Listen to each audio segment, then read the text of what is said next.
Docking can be one of the most intimidating aspects of boating, especially on a single-engine outboard-powered boat with a bit of freeboard. Outboards typically have a single propeller with limited low RPM thrust. In forward, the propeller has plenty of grip, but in reverse, exhaust gases can ventilate the propeller, causing it to slip. This means an outboard-powered boat does not back up or respond to reverse throttle very well, making docking even more difficult.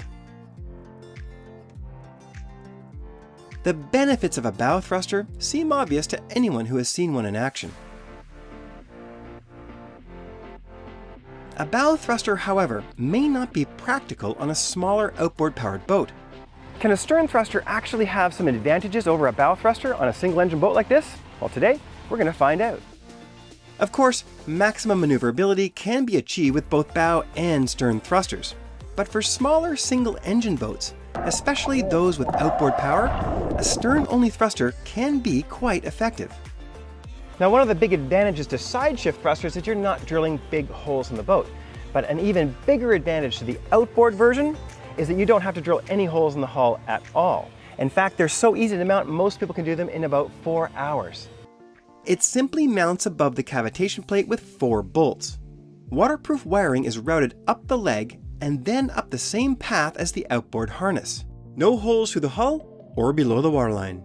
And you can often tie into the existing engine battery. With just a few tools, a DIY install can be completed in about half a day.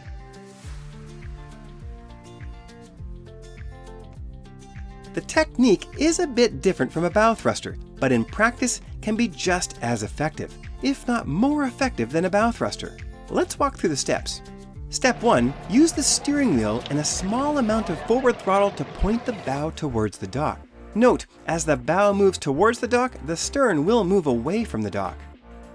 Step 2. With the steering wheel still turned towards the dock, push the stern thruster joystick to move the stern towards the dock as well, while using some forward throttle to keep the bow also pointed at the dock.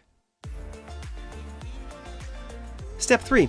Once the bow is getting close to the dock, put the boat in neutral and walk forward to tie the bow to the dock. Step 4. If wearing the remote key fob lanyard, you can now use it from the dock to gently push the stern up and tie it off. Otherwise, simply reboard and use the thruster joystick to push the stern against the dock and tie up. By using a combination of forward throttle and thruster operation, one can control the position of the bow and stern of the boat. Once the bow is touching the dock from any angle, simply use the stern thruster to bring the stern in.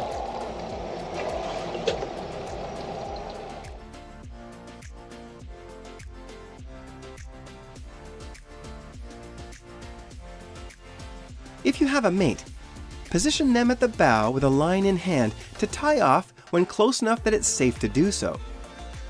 It's an extremely effective technique, and as simple as that. Not only is a stern thruster effective, but an ST230 is affordable and extremely easy to install.